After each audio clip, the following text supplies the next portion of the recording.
శ్రమ సహించలేవా? నువ్వు ఒక నింద సహించలేవా? ఒక అవమానాన్ని సహించలేవా? నువ్వు దేవుని అంగీకరించినందుకు, ప్రభువును వెంబడిస్తున్నందుకు ఎవరో మాట అంటారు, ఏదో ఒక మాట నీ మీద నిందలేస్తారు. కొంతమందికి అది అలవాటు, అది ఫన్ వాళ్ళకి. ఇతరుల మీద నిందలేయడం, ఇతరులను జడ్జి చేయడం, ఇతరులను వేలు పెట్టి చూపించడం.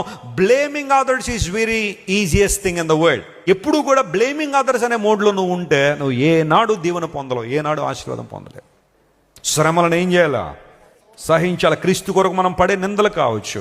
నువ్వు బైబిల్ పట్టుకుని రోడ్డు మీద నువ్వు వెళ్తుంటే ఎవడో నిన్ను చూసి కామెంట్ చేయొచ్చు. దేవుని వాక్యాన్ని పట్టుకుని వస్తున్న యవనస్తులను చూసి కాలేజ్ స్టూడెంట్స్ కావచ్చు, యూనివర్సిటీ క్లాస్మేట్స్ కావచ్చు, అరే ఎంత భక్తి అప్పుడే ఎందుకురా నీకు, యవన కాలంలో ఎంజాయ్ చేయాల్సిన నువ్వు ముసలోడిలాగా బైబిల్ పట్టుకుని వెళ్తా ఉంటే కొంతమంది అంటే అది కొన్నిసార్లు నీకు నామోషిగా అనిపించవచ్చు. But still you need to be patient. సహించో. ప్రభువు కొరకు నువ్వు పడే ప్రతి నింద, ప్రతి అవమానము నీకు ఆశీర్వాదమే. నమ్మిన వారు స్తోత్రం చెప్పండి. హల్లెలూయా. ఒకవేళ ఎవరైనా నేను బ్లేమ్ చేస్తే ఆ పొరపాటు నీలో ఉంటే సరి చేసుకో వెంటనే.